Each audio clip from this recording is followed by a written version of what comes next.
નમસ્કાર વિદ્યાર્થી મિત્રો, આપ સૌનું મારી YouTube ચેનલમાં સ્વાગત કરું છું। મિત્રો, આજે આપણે આજના લેક્ચરમાં જે આપણે ડાયરેક્ટ અને ઇનડાયરેક્ટ નો જે ટોપિક જોઈ રહ્યા છીએ તેનું લેક્ચર નંબર 17 જોવાના છીએ। આજનું લેક્ચર કયું છે? પાર્ટ નંબર 17, 17મું લેક્ચર છે। જો તમે વિદ્યાર્થી મિત્રો આગળના લેક્ચર ન જોયા હોય તો સૌથી તમને વિનંતી છે સૌથી પહેલા કે આગળના લેક્ચર જોવા વિનંતી। હવે આપણે લાસ્ટ લેક્ચરમાં જોયું હતું આજ્ઞાર્થ વાક્યની વાત કરી હતી। લાસ્ટ બે લેક્ચરમાં લેક્ચર નંબર 15 અને લેક્ચર નંબર 16 માં આપણે આજ્ઞાર્થ વાક્યની વાત કરી હતી કે ભાઈ આજ્ઞાર્થ વાક્યો બે પ્રકારના હોય છે, હકાર વાક્યો અને નકાર વાક્યો। ને હકાર વાક્યની આપણે ટોટલી સમજૂતી લાસ્ટ લેક્ચરમાં આપણે જોઈ ચૂક્યા છીએ। તો હવે આજના લેક્ચરમાં આપણે આજ્ઞાર્થ વાક્યની અંદર જે આપણો બીજો પ્રકાર છે નકાર વાક્ય તેની આપણે હવે સમજૂતી લઈએ। તો લખીએ કે આજની અંદર આજના લેક્ચરમાં નકાર વાક્યો આજ્ઞાર્થ પણ કેવા નકાર વાક્યો જોઈશું। તો ચલો નકાર વાક્યો કેવી રીતે ખબર પડે કે નકાર વાક્ય છે? તો કે અંદર નેગેટિવ શબ્દ હોય, નોટ એવો કોઈ શબ્દ હોય નો અથવા નોટ, તો વાક્ય તમને ખબર પડી જાય કે વાક્ય નેગેટિવ છે। તો ચલો લખીએ કે સૌથી પહેલા એના નિયમો જોઈ લઈએ આપણે કે નકાર વાક્યની અંદર જો નકાર વાક્ય હોય આજ્ઞાર્થ વાક્યમાં તો શું કરવાનું છે કે સૌથી પહેલા સેડ ટુ ની જગ્યાએ યોગ્ય ભાવાર્થ મુજબ રિપોર્ટિંગ વર્બ મૂકવાનું છે। ઓકે, સૌથી પહેલા રિપોર્ટિંગ વર્બ મૂકવાનું છે અને આવા વાક્યોની શરૂઆત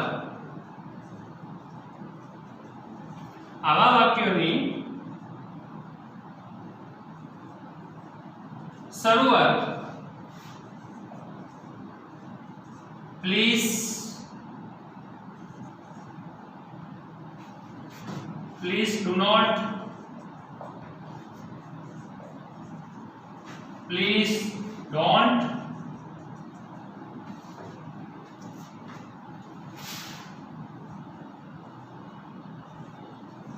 kindly do not,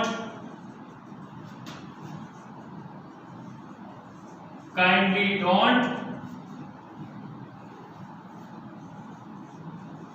do not, don't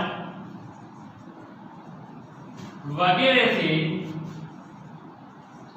થઈ હોય છે। આ તમારે ખાસ નિયમો યાદ રાખવાના છે વિદ્યાર્થી મિત્રો કે ભાઈ નેગેટિવ વાક્ય છે, નકાર વાક્ય છે આજ્ઞાર્થ વાક્યનું, ભાઈ એની શરૂઆત કેવી થઈ હોય છે કે please do not, please don't, kindly do not, kindly don't, do not, don't વગેરેથી વાક્યની શરૂઆત થઈ હોય છે। તો તમે જાણી જાઓ છો કે અહીંયા નોટ આવે છે એટલા માટે વાક્ય નકાર વાક્ય છે। તમારે શું કરવાનું છે? આપણે હકાર વાક્યની જેમ જ કે કાઇન્ડલી અને પ્લીઝ જેવા શબ્દો નીકાળતા હતા આપણે, તો અહીંયા પણ આપણે આ બધા જે શબ્દો છે એ નીકાળી દેવાના છે। લખી લઈએ આપણે પ્લીઝ, ડુ નોટ અથવા તો ડોન્ટ, કાઇન્ડલી, ડુ નોટ અથવા તો ડોન્ટ, એકલું ડુ નોટ હોય કે એકલું ડોન્ટ હોય આવા શબ્દો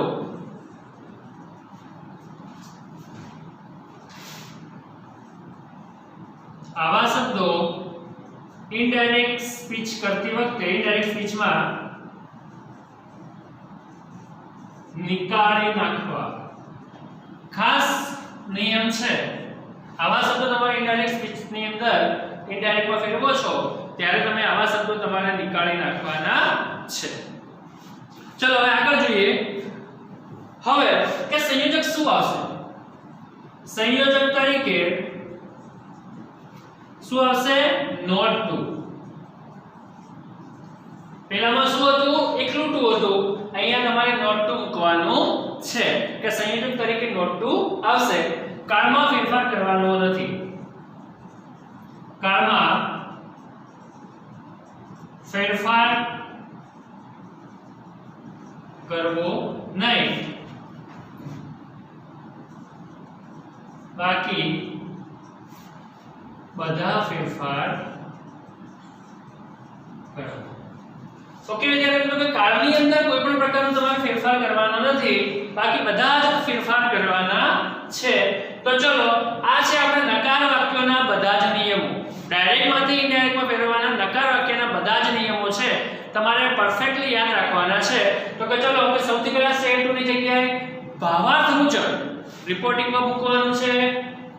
આવા વાક્યની શરૂઆત don't, do not, please don't, please do not, kindly don't, kindly do not વગેરેથી થઈ હોય છે.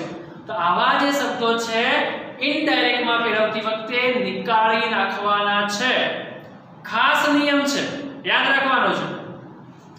પછી ખાસ સંયોજક તરીકે હકાર વાક્યની અંદર આપણે ફક્ત ટુ મૂકતા હતા, જ્યારે નકાર વાક્યની અંદર આપણે શું મૂકશું? નોટ ટુ મૂકવામાં આવશે. પછી કાળમાં કોઈ પણ પ્રકારનો ફેરફાર કરવાનો નથી, બાકી બધા જ ફેરફાર કરવાના છે.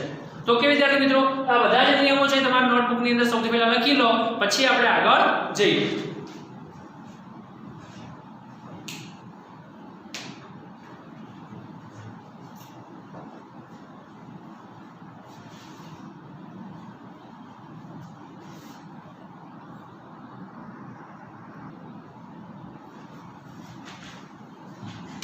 હવે આપણે આગળ જઈએ, તેના એક્ઝામ્પલ જોઈશું.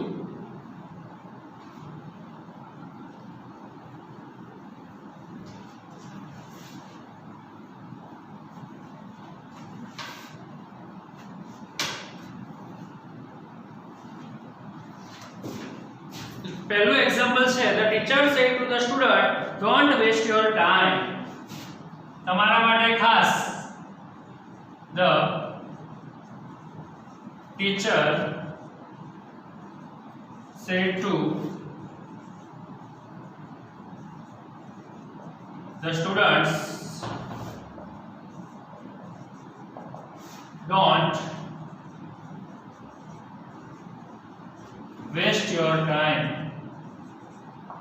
આવું વાક્ય છે. સૂચન આપે છે, સલાહ આપે છે, એટલે શું થશે? એડવાઇસ છે કે ભાઈ શિક્ષક છે એ વિદ્યાર્થીઓને કહે છે કે તમારો સમય બગાડવાનો નથી. હા, કે મહેરબાની કરીને તમે તમારો સમય બગાડશો નહીં. Don't waste your time. તો ચલો જોઈએ તો ભાઈ એની અંદર ભાવાર્થ શું છે?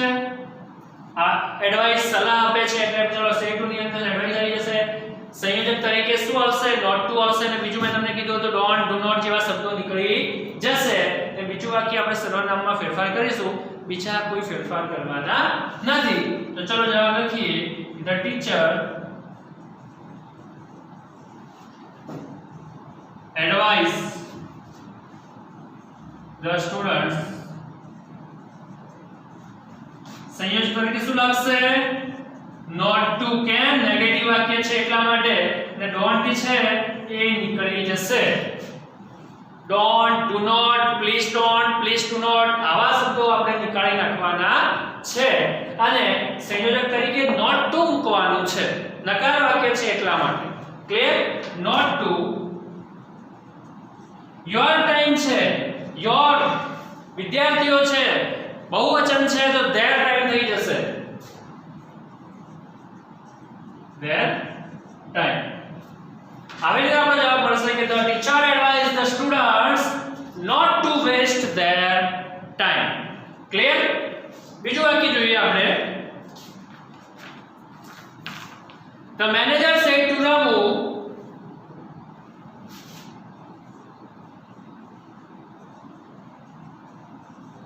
The manager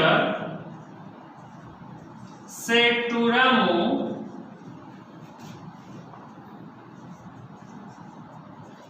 don't go home till, don't go home till 7 o'clock. કે 7 વાગે પહેલા તારે ઘરે જવાનું નથી. મેનેજર છે એ રામુને કહે છે કે તારે 7 વાગ્યા પહેલા ઘરે જવાનું નથી. તો આદેશ આપે છે, ઓર્ડર કરે છે. તો ચલો જવાબ જોઈ લઈએ આપણે ફટાફટ. ધ મેનેજર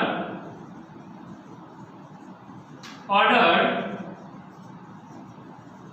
say to ની જગ્યાએ શું આવશે order Ramu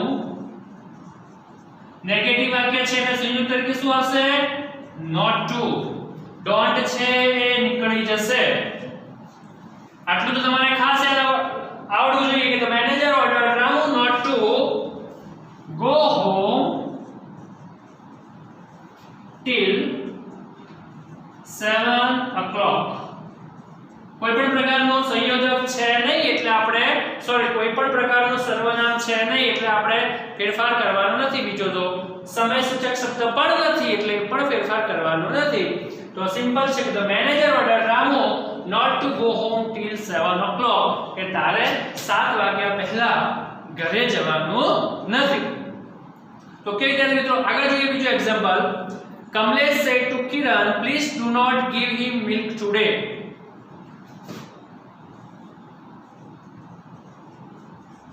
Kamlesh said to Kiran please do not give him milk today કે પ્લીઝ આજે તું એને મિલ્ક આપતો નહીં કમલેશ કિરણને કહે છે કે please do not give him milk today કે આજે તું એને દૂધ આપતો નહીં જવાબ જોઈ લઈએ અહીંયા છે પ્લીઝ છે એટલે સિમ્પલ છે કયું વાક્ય છે વિનંતી સૂચક છે એટલે રિક્વેસ્ટેડ આવશે નેગેટિવ વાક્ય છે એટલે ચલો જોઈ લઈએ કે સે ટુ ની જગ્યાએ તો સૌથી પહેલા તો રિક્વેસ્ટેડ પર લખી દઈશું તો કમલેશ requested Kiran સંયોજક તરીકે શું આવશે not to અને please do not please don't જેવા શબ્દો આપણે નીકાળી નાખવાના છે તો આટલા સુધી બધું જ છે એ નીકળી જશે કે not to give him milk today છે today નું શું થશે that day થશે तो આવી રીતે આપણો જવાબ મળશે Kamlesh requested Kiran not to give him milk that day તો કે વિદ્યાર્થી મિત્રો તો તમારી નોટબુક ની અંદર આ એક્ઝામ્પલ લખી લેશો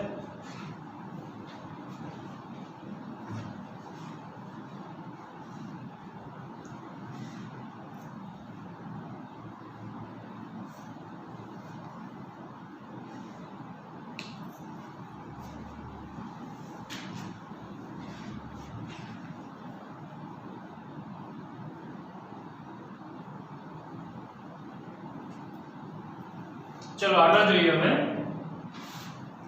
ચોથું એક્ઝામ્પલ જોઈશું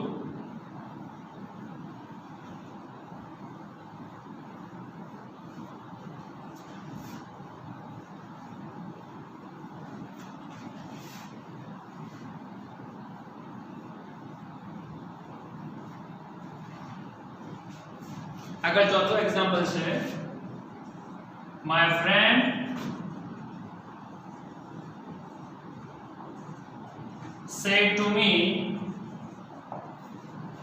said to me do not tell about my result to my father do not tell about my result to my father આવું વાક્ય છે my friend said to me do not tell about my result to my father તો ચલો હવે આપણે લખી દઈએ જવાબ કે my friend કયો ભાવ છે તમને શું લાગે છે વિદ્યાર્થી મિત્રો કયો ભાવ છે કે મારો મિત્ર મને કહે છે કે પ્લીઝ મારા રિઝલ્ટ વિશે પ્લીઝ નથી પણ ઉદ્ગાર એવો જ છે કે મારા રિઝલ્ટનું મારા પપ્પાને તું કહે છે એટલે વિનંતી કરે છે my friend requested me સંયોજક તરીકે શું આવશે not to આ do not છે એ નીકાળી નાખું not to tell about my result. my કોના માટે છે? my friend માટે છે, એટલે આપણે his result થઈ જશે. his result to my father નું શું થશે? his father. his father.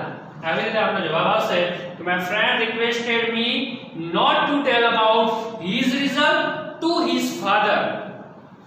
Okay વિદ્યાર્થી મિત્રો, આવી રીતે આપણો જવાબ બનશે. છેલ્લું એક્ઝામ્પલ જોઈ લઈએ હવે. શું છે? વિજય said to Vishal. Vijay said to વિશાલ શું કહે છે? don't speak lie about your result. don't speak lie about your result. એ તો તારા રિઝલ્ટ વિશે ખોટું બોલીશ નહીં. lie એટલે જૂઠું, કે don't speak lie about your result, કે તું તારા રિઝલ્ટ વિશે ખોટું બોલીશ નહીં. તો ચલો સૌથી પહેલા કયો ભાવ આવશે? વિજય વિશાલને કહે છે કે તું તારા રિઝલ્ટ વિશે ખોટું બોલીશ નહીં, તો સલાહ આપે છે કે ખોટું બોલ નહીં. તો ચલો સૌથી પહેલા તો આપણે સલાહ લખી દઈએ, મતલબ કે એડવાઇસ કરી દઈએ કે વિશાલ વિજય say to નું એડવાઇસ, વિજય એડવાઇસ વિશાલ. સંયોજક તરીકે શું આવશે? not to, don't છે નીકળી જશે, કે Vijay advice Vishal not to speak lie about your result. તારું રિઝલ્ટ, તો કે એનું રિઝલ્ટ એટલે કે his result. ઓકે વિદ્યાર્થી મિત્રો, આવી રીતે આપણે આજ્ઞાર્થ વાક્યોનો નકાર જે વાક્યો છે, વાક્યનો પ્રકાર, એનો આપણે આવી રીતે જવાબ મેળવીશું. તો વિદ્યાર્થી મિત્રો, આજના લેક્ચરમાં આપણે આજ્ઞાર્થ વાક્યનો ટોપિક પૂરો કરીએ છીએ કે આજ્ઞાર્થ વાક્યો બે પ્રકારના છે: હકાર વાક્ય, નકાર વાક્ય. say to ની જગ્યાએ રિપોર્ટિંગમાં મૂકવાનું છે, યોગ્ય રિપોર્ટિંગમાં મૂકવાનું છે. સંયોજક તરીકે જો વાક્ય હકાર હોય તો to મૂકવાનું, જો વાક્ય નકાર હોય તો not to મૂકવાનું છે. અને કાળમાં કોઈ પણ પ્રકારનો ફેરફાર કરવાનો નથી, બાકી બધા ફેરફાર કરવાના છે. તો કે વિદ્યાર્થી મિત્રો, તમારા નોટબુક ની અંદર લખી લેશો. આ ટોપિકના એક્સરસાઇઝ વધારે કરજો, બહુ ઈઝી ટોપિક છે. તો હવે આજના લેક્ચરમાં આપણે આજ્ઞાર્થ વાક્યનો ટોપિક અહીંયા પૂરો કરીએ છીએ. આશા રાખું છું કે તમને બરોબર માહિતી મળી ગઈ હશે. જો લેક્ચરના આગળના બધા વિડિયો બાકી હોય તો સૌથી પહેલા બધા વિડિયો સ્ટેપ બાય સ્ટેપ જોવા તમને વિનંતી. આ આપણો વિડિયો નંબર 17 એટલે કે 17મો ભાગ છે ડાયરેક્ટ ઇનડાયરેક્ટ નો. તો કે વિદ્યાર્થી મિત્રો, હવે આજના લેક્ચરમાં આટલું. નેક્સ્ટ લેક્ચરમાં આપણે આગળના ટોપિક જોઈશું. Thank you. તમારી નોટબુકની અંદર આ લખી લેશો. આભાર. Thank you.